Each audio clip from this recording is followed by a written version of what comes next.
Hi friends, welcome back to our channel. భావన గారు రచించిన పెళ్లి కథా చిత్రం నావెల్లోని నెక్స్ట్ ఎపిసోడ్ని ఇప్పుడు మీతో షేర్ చేసుకోబోతున్నాను.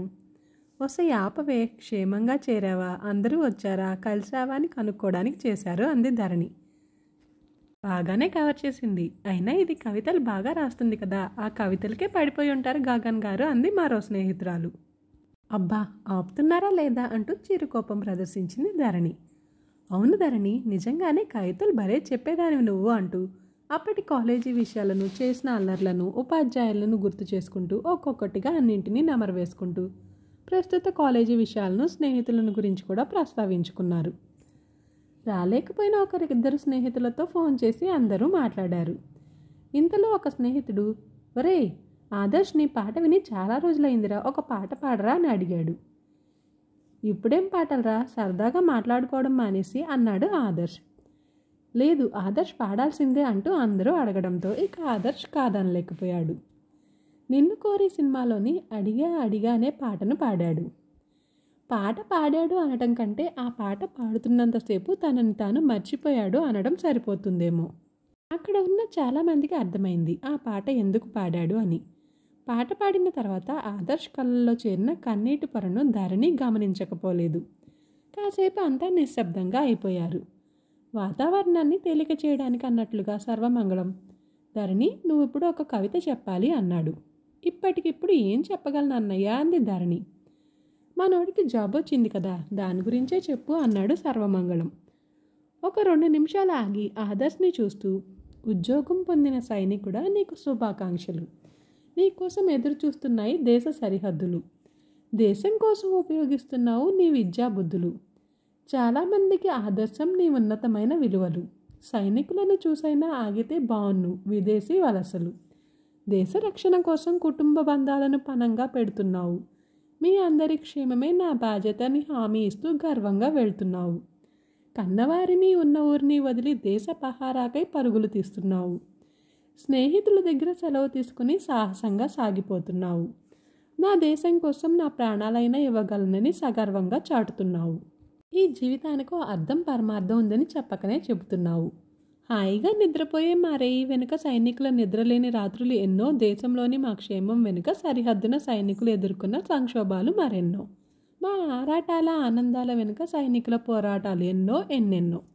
ఏ అక్షరాలు సరిపోతాయి నీ గొప్పతనం చెప్పడానికి, ఏ పదాలు సరితూగుతాయి నిన్ను పొగడటానికి, ఏ వాక్యాల విలువ సరిపోతుంది నీ విలువను వివరించటానికి.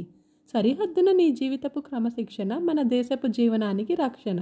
సైనికుడు లేని దేశం ప్రాణం లేని దేహమే. దేశ ప్రజలందరి తరపున ఓ సైనికుడా నీకు పాదాభివందనం, హృదయాభివందనం ఓ సైనికుడా.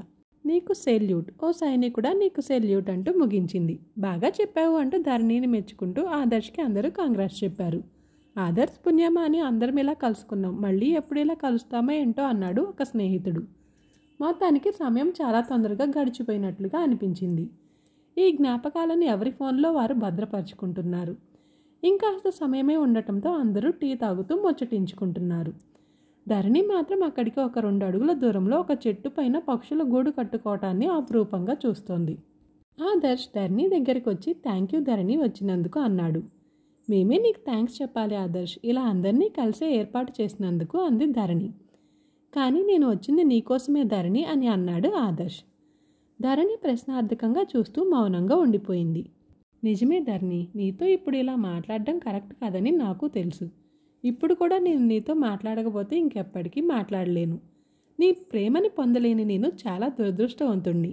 కానీ గగన్ గారు లాంటి మంచి వ్యక్తి నీకు దొరికారు. మీరిద్దరూ చాలా సంతోషంగా ఉన్నారు, అది నాకు ఆనందం. కానీ నా మనసు మూలల్లో ఇంకా నువ్వే ఉన్నావు. తప్పుగా అనుకోకు, భయపడకు. ఈ విషయం నీకు తప్ప నేను ఎవరికీ చెప్పుకోలేను. ఎందుకంటే నువ్వు ఇప్పుడు ఒకరి భార్యవి. మిగిలిన వారికి నువ్వు నా స్నేహితురాలివి అని చెప్పినట్టు నీ దగ్గర మాత్రం లోపల ప్రేమను దాచుకుని బయటికి స్నేహాన్ని నటించలేను. అలాగని నా ప్రేమ నీకు నీ జీవితానికి ఎప్పటికీ ఇబ్బంది కాదు అన్నాడు చాలా ఉద్వేగంగా. ఆదర్శ్ కళ్ళల్లో నిజాయితీ, మాటలలో స్వచ్ఛత ధరణికి తెలుస్తున్నాయి. ఇక ఏమనాలో ధరణికి అర్థం కాలేదు. ఆదర్శ్, నీ మాటలను నేను తప్పుగా తీసుకోను. ప్రేమ విలువ తెలిసిన వారు ఎదుటివారి ప్రేమని అర్థం చేసుకుంటారు, ఎప్పుడూ హాని చేయరు. నీ గురించి నాకు బాగా తెలుసు ఆదర్శ్. నీతో నా అనుబంధం స్నేహానికి మించి, అలాగని దానికి ప్రేమ అని నేను పేరు పెట్టలేను. నా ప్రేమ, నా ప్రాణం, నా సర్వస్వం నా భర్తే అంది ధరణి.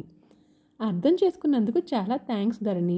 నాది ప్రేమ, నీది స్నేహం అంతే అన్నాడు ఆదర్శ్. నా స్నేహంలో నువ్వు ప్రేమను పెంచుకున్నావు. నీ ప్రేమలో నేను స్నేహాన్ని నింపుకున్నాను. ఒక స్నేహితుడిగా నిన్ను ప్రేమించగలను, కానీ నా స్నేహం ఎప్పటికీ ప్రేమగా మారదు. నీ ప్రేమ స్నేహంగా మారే అవకాశం లేదు. ఒకవేళ ప్రేమ స్నేహంగా మారింది అన్నా అది అబద్ధమే. నీ ప్రేమను నేను గౌరవిస్తున్నాను. నా స్నేహానికి నువ్వు విలువని ఇస్తున్నావు. మన ఇద్దరి ఆత్మీయ బంధం ఎప్పటికీ ఇలాగే కొనసాగుతుంది పవిత్రంగా అంది ధరణి. అంటే ఎప్పటికీ కలవని, అలాగే విడిపోని, సమాంతరంగా సాగే రైలు పట్టాలా అన్నమాట అని మనసులోనే అనుకుంటూ, నా భారం ఎప్పటికీ తీరంది, ఎవరూ తీర్చలేనిది. కానీ ఈ క్షణం నీ మాటలతో నా మనసు కాస్త తేలికపడింది ధరణి అన్నాడు ఆదర్శ్ ఎంతో ఉద్వేగంగా. సరే ఇంకా వెళ్దాం పద ఆదర్శ్ అంటూ, anyway congrats Adarsh, all the best అంటూ చేయందించింది తనని కాస్త డైవర్ట్ చేసే ఉద్దేశంతో. ఆ చేతిని అందుకున్న ఆదర్శ్ జీవితాంతం ఈ చేతిని వదలకుండా పట్టుకోవాలి అనుకున్నాను ధరణి అని మనసులో అనుకుంటూ, నీళ్లు నిండిన కళ్ళతో థ్యాంక్ యూ ధరణి అంటూ అప్రయత్నంగానే ఆ చేతిని ముద్దాడాడు. అస్సలు ఊహించని ఆ చర్యకు నిశ్చేష్టురాలైపోయింది ధరణి. ధరణిని సర్ప్రైజ్ చేద్దామని ధరణికి చెప్పకుండానే ధరణిని పికప్ చేసుకోవడానికి వచ్చిన గగన్ కాస్త దూరంలో కారు ఆపి కారులో నుంచి బయటికి రాగానే వీరిద్దరిని చూశాడు. అందరిలోనూ ఉన్న ధరణి ఆదర్శ్లను ఒక కంట గమనిస్తున్న సర్వమంగళం మిగిలిన వారు ఎవరూ చూడలేదు కదా అని చూసి అమ్మయ్య అనుకుని గబగబా ధరణి ఆదర్శ్ల వద్దకు వెళ్ళాడు. ఒక క్షణంలో తేరుకొని తానేం చేశాడో అర్థమైన ఆదర్శ్ ఎంతో కంగారుగా, ధరణి నన్ను క్షమించు. నా మనసులో ఎలాంటి చెడు ఉద్దేశం లేదు. ఒక తల్లికి కొడుకు పెట్టిన ముద్దంత, ఒక కూతురికి తండ్రి పెట్టిన ముద్దంత పవిత్రమైన ఉద్దేశం మాత్రమే. దయచేసి తప్పుగా అనుకోకు, ప్లీజ్ ప్లీజ్ అంటూ బ్రతిమలాడుతున్నాడు. ఇంతలో అక్కడికి వచ్చిన సర్వమంగళం, ఒరేయ్ ఏంటిది అంటూ ఆదర్శ్ని అడుగుతూ, రండి టైం అయింది బయలుదేరదామంటూ ఆదర్శ్ని తీసుకుని అందరి దగ్గరకు వెళ్ళిపోయాడు. ఇంతలో ఒక స్నేహితురాలు గగన్ని చూసి, ధరణి మీ వారు ఒక్క పూట కూడా నిన్ను చూడకుండా ఉండలేకపోతున్నట్టున్నారు, అదిగో చూడు అంటూ పిలిచింది. సర్వమంగళం ఇంకా ఇద్దరు అబ్బాయిలు గగన్ని రిసీవ్ చేసుకోవడానికి వెళ్తున్నారు. గగన్ని చూడగానే ఆనందంగా దగ్గరికి వచ్చి, అదేంటి బావా వస్తున్నాను అని కనీసం నాకు చెప్పలేదు అంది ధరణి ఆశ్చర్యంగా. ఏం లేదురా, ఉదయం పూట అయితే పర్వాలేదు, కానీ ఇప్పుడు తొందరగా ఏవి దొరకకపోతే నీకు ఇబ్బంది అవుతుంది కదా అందుకని అన్నాడు గగన్. అందుకని 2 గంటలు ప్రయాణం చేసి మరీ వచ్చావా నన్ను తీసుకువెళ్ళడం కోసం అంది ధరణి. అయ్యో బావగారు, మేము ధరణిని భద్రంగా ఇంటికి పంపించేవాళ్ళం కదా, అనవసరంగా మీకు శ్రమ. పోనీలేండి ఇలాగైనా వచ్చారు, మిమ్మల్ని కూడా చూసినందుకు సంతోషంగా ఉంది అన్నాడు సర్వమంగళం. అప్పుడు ధరణి పెళ్లిలో చూసిన వాళ్ళు గగన్ని పలకరించారు. తెలియని వాళ్ళని ధరణి గగన్కి పరిచయం చేసింది. ఇంతలో ఆదర్శ్ స్వీట్ తీసుకుని వచ్చి గగన్కి ఇచ్చాడు. బావా తనే ఆదర్శ్ అంటూ పరిచయం చేసింది ధరణి. కంగ్రాట్స్ ఆదర్శ్ అంటూ పలకరించాడు గగన్.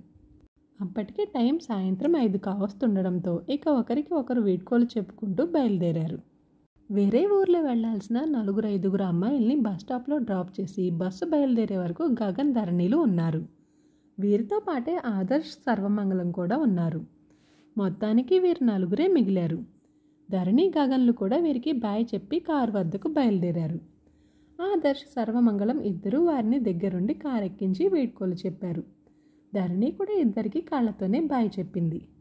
ధరణి వచ్చింది, తనతో మాట్లాడాను అన్న ఆనందం ఒకవైపు, ధరణి నాకు దూరమై ఇంకొకరితో వెళ్ళిపోతుంది, ఇక జీవితాంతం నాకు తను జ్ఞాపకమే అనే బాధ మరోవైపు. అక్కడే కూలబడిపోయాడు ఆదర్శ్. ఏంట్రా ఆదర్శ్ ఇది, ఇందాక కూడా నువ్వు ధరణితో అలా ప్రవర్తించడం నాకు నచ్చలేదు అన్నాడు సర్వమంగళం. నీ మనసు నాకు తెలుసురా, నువ్వు చాలా మంచివాడివి. ధరణి కూడా నాకు చెల్లి, తను చాలా మంచిది. కానీ ఇందాక నిన్ను అలా ఎవరైనా చూసుంటే అంటూ ఆగిపోయాడు. సారీరా, ఎంత మామూలుగా ఉండాలనుకున్నా నా వల్ల కాలేదురా. ధరణి ఏమనుకుంటుందో, నా పక్కన ఉంటే ధరణిని నేను ఎంత ఆనందంగా చూసుకోవాలనుకున్నానో గగన్ గారు అంతే ఆనందంగా చూసుకుంటున్నారు ధరణిని. ఆ విషయంలో మాత్రం నాకు చాలా సంతోషంగా ఉందిరా అన్నాడు ఆదర్శ్ నిస్వార్థంగా. మొత్తానికి వారి గెట్ టుగెదర్ ఇలా ముగిసింది. ధరణి ఆదర్శ్ల ప్రయాణం సాగుతుంది, కానీ ధరణి కాస్త ముభావంగా ఉంది. నిజానికి ధరణి ప్రయాణించేటప్పుడు ఏదైనా కొనమంటుంది తినటానికి. తింటూ పాటలు వింటూ కబుర్లు చెప్పుకుంటూ పరిసరాలను గమనిస్తూ ప్రయాణం చేయడం ధరణికి ఇష్టం. తను ధరణి కోసం తెచ్చిన డైరీ మిల్క్ చాక్లెట్లను ధరణికి ఇస్తూ, ఎలా జరిగింది ధరణి మీ గెట్ టుగెదర్ అని అడిగాడు గగన్. బాగానే జరిగింది బావా అంది ధరణి. మీ బ్యాచ్ మొత్తంలో నీ ఒక్కదానికే పెళ్ళైనట్టుందిగా అన్నాడు గగన్. అవును బావా, అందుకే ఈ రోజంతా నిమిషానికి ఒకసారి నీ గురించి ప్రస్తావిస్తూ నన్ను ఆట పట్టించేశారనుకో అంది కాస్త మామూలవుతూ. ఆ రోజు జరిగిన విషయాలతో పాటు ఆ అమ్మాయి ఎలా, ఈ అబ్బాయి ఎలా అంటూ ప్రతి ఒక్కరి గురించి గగన్కి చెప్పింది ధరణి. మొత్తానికి మీరందరూ మళ్ళీ ఈరోజు ఇంటర్లోకి వెళ్ళిపోయారైతే అన్నాడు గగన్ నవ్వుకుంటూ. అవును బావా, ఈరోజు జరిగిన ఇంకొక విషయం నీకు చెప్పాలి అంది ధరణి. ఏంటి ధరణి? అది ఆదర్శ్ విషయం చెప్పాలనుకుంటున్నావా లేక ఎక్స్ప్లెనేషన్ ఇవ్వాలనుకుంటున్నావా అని అడిగాడు గగన్. ధరణి కాస్త అర్థం కానట్లుగా ఏమంటున్నావు బావా? మరి ఇప్పటి వరకు అన్నీ టకటకా చెప్పిన నువ్వు ఇప్పుడు ఎందుకు ఆలోచిస్తున్నావుగా? ధరణి ఎలా చెప్పాలో అర్థం కాక బావా, ఆదర్శ్ నన్ను ఇంటర్లోనే ఇష్టపడ్డాడు. ఈరోజు తను గగన్. అబ్బా ఆపు ధరణి. ధరణి ఒక్కసారిగా షాక్ అయి కాస్త భయంగా అది కాదు బావా నేను చెప్పేది. గగన్. ధరణి ఇప్పుడే అడిగాను కదా, నువ్వు విషయం చెప్పాలనుకుంటున్నావా లేక సంజాయిషి ఇవ్వాలనుకుంటున్నావా అని. విషయం చెప్పాలనుకుంటే నాకు తెలుసు కాబట్టి చెప్పొద్దు. సంజాయిషి ఇవ్వాలనుకుంటే ఆ అవసరం లేదు, నా ధరణి గురించి నాకు తెలుసు కాబట్టి. ధరణి ఏం తెలుసు బావా నీకు? గగన్. ఆదర్శ్ నీ చేతిపై ముద్దు పెట్టుకున్న విషయం, దానిని నువ్వు నాకు ఎలా చెప్పాలా అని మదన పడుతున్న విషయం. ధరణి. అంటే నువ్వు? గగన్. చూశాను ధరణి. మరి చూసి కూడా ఇంత మామూలుగా అది ఆదర్శ్తో అంత ఫ్రీగా ఎలా ఉన్నావు? మాట వరుసకి కూడా నన్నేమీ అడగలేడేంటి బావా? గగన్. ఎందుకు అడగాలి ధరణి? నీ గురించి నాకు తెలీదా? మనసుకు విలువిచ్చే అమ్మాయి నువ్వు. నువ్వు తనని ఇష్టపడే ఉంటే నన్ను పెళ్లి చేసుకునేదానివి కాదు. ఇక ఆదర్శ్ అంటావా? నన్ను పలకరించినప్పుడు కానీ, నిన్ను చూసేటప్పుడు, నీతో మాట్లాడేటప్పుడు కానీ నీపై ఆరాధనే తప్ప మరో ఆలోచన తనలో నాకు కనిపించలేదు. తనకి నీపై ప్రేమ ఉంది, ఆ ప్రేమలో నిజాయితీ ఉందనిపించింది. ప్రేమించడం తప్పు కానే కాదు ధరణి. కానీ తను అలా నా చేతిని ఒక్కొక్కసారి మాటల కందని మనసు భావోద్వేగం అదుపు తప్పి చేతల్లో బయటపడుతుంది. అందులో దురుద్దేశాన్ని వెతకలేం. అయినా ఇంకొక మాట చెప్పనా? ఆదర్శ్ అలా చేసినప్పుడు నువ్వు ఇబ్బంది పడ్డావే కానీ కోపడలేదు. ఎందుకంటే 2 ఏళ్ళు నీతో కలిసి చదివిన ఆదర్శ్ గురించి నీకు బాగా తెలుసు కాబట్టి. వేరే దురుద్దేశమో లేక నీకు చెడు చేసే అభిప్రాయమో తనకు లేదనిపిస్తుంది. ధరణి కాస్త ఆరాధనగా నీళ్లు నిండిన కళ్ళతో, ఎలా బావ ఇలా? ఎవరో చెప్పిన మాటలు విని నిజానిజాలు కూడా తెలుసుకోకుండా అనుమానపు పునాదులపై అపార్థాల గోడలు కట్టి జీవితాల్ని నాశనం చేసుకుంటున్న ఈ రోజుల్లో నువ్వు కళ్ళతో చూసింది కూడా ఇంత తేలిగ్గా కొట్టిపారేస్తున్నావు. నా మీద నీకు ఇంత నమ్మకమా? నీలాంటి భర్త దొరకడం నిజంగా నా అదృష్టం బావా. గగన్. నమ్మకం అనేది 3 అక్షరాల పదమే కావచ్చు, కానీ ఆ నమ్మకం 3 అక్షరాల జీవితంకి పునాది. 3 ముళ్ళతో మన జీవితాలు ఎప్పుడో ముడిపడిపోయాయి. నిన్ను నేను నమ్మకపోతే నన్ను నేను నమ్మనట్టే. నా దృష్టిలో నమ్మకం అనే పదానికి సరిగ్గా సరితూగేది నా ధరణి మాత్రమే. మనిషిని కలిపి ఉంచే బంధం నమ్మకం. మనసుని మనసుతో ముడివేసే అనుబంధం నమ్మకం. ఒక బంధాన్ని నిలబట్టే గొప్ప బలమే నమ్మకం. రేపటి ఎదురుచూపుకు ఆధారం నమ్మకం. తల వంచి తాళి కట్టించుకున్న నీ అనుకోవపై నాకు నమ్మకం. నలుగురిలో నన్ను బయటపెట్టని నీ అంతరంగంపై నాకు నమ్మకం. మాట తప్పని నీ మాటపై నాకు నమ్మకం. మర్మమెరుగని నీ మనసుపై నాకు నమ్మకం. స్వార్థమెరుగని నీ ఆలోచనలపై నాకు నమ్మకం. న్యాయమైన నీ నిర్ణయాలపై నాకు నమ్మకం. అందరినీ అర్థం చేసుకునే నీ వ్యక్తిత్వంపై నాకు నమ్మకం. ఎవరికీ హాని తలపెట్టని నీ మనస్తత్వంపై నాకు నమ్మకం. నిన్నుగా చూపే నీ ఆత్మాభిమానంపై నాకు నమ్మకం. అనుకున్నది సాధించే నీ ఆత్మవిశ్వాసంపై నాకు నమ్మకం. నిన్ను ప్రేమిస్తున్న నా ప్రేమపై నాకు నమ్మకం. నన్ను ప్రేమిస్తున్న నీ ప్రేమ నాకే సొంతమని నా నమ్మకం. నేనంటే నాకెంతో నమ్మకం. నా నువ్వంటే నాకు అపారమైన నమ్మకం.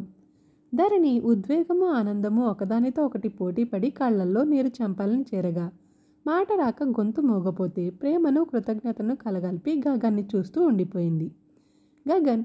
ఏ పిచ్చి, ఎందుగా కన్నీళ్ళు? నిజంగా ప్రేమంటే ఏంటో బంధం అంటే ఏంటో నువ్వు వచ్చాకే తెలిసింది నాకు. నువ్వు నా భార్య అవటం నా అదృష్టం రా. ధరణి. నిజంగా బావా, నీ దగ్గర ఏ విషయం దాయలేను నేను. అలాగని ఎలా చెప్పాలో నాకు అర్థం కాలేదు, కానీ నువ్వు చెప్పే అవసరం లేకుండానే అర్థం చేసుకున్నావు. థ్యాంక్ యూ బావా. గగన్. మొగుడు పెళ్ళాల మధ్య థ్యాంక్స్ అంటే ముద్దపప్పు. సర్లే, ఇందాక నుండి అంత భావంగా ఆ ముఖం చూడలేకపోతున్నాను. కాస్త నవ్వు తల్లి. ఇంకా ఒక్క చాక్లెట్ కూడా ఓపెన్ చేయలేదు నువ్వు. నీకోసం సమోసాలు కూడా ఎదురు చూస్తున్నాయి. త్వరగా వాటి పని పట్టి ఖాళీ చెయ్యి అన్నాడు నవ్వుతూ. ధరణి, ఇప్పుడు మనసుకి కాస్త హాయిగా ఉంది. నా ప్రయాణాన్ని ఆస్వాదించగలను ఇంకా. అవును బావా, నువ్వేంటి సడన్గా? నేను అస్సలు ఊహించలేదు నువ్వు వస్తావని. గగన్, ఏం నా పెళ్ళాం కోసం నేను రాకూడదా? ధరణి, కూడదని కాదు, నీ మొదటి పెళ్ళాం హాస్పిటల్ కదా. ఈ మధ్య దాన్ని వదిలేసి నా చుట్టూ తిరుగుతున్నావేంటా అని. ఈ ఎపిసోడ్ ఇంతటితో ముగిస్తున్నాను. నెక్స్ట్ ఎపిసోడ్లో మళ్ళీ కలుద్దాం. Thanks for watching this video.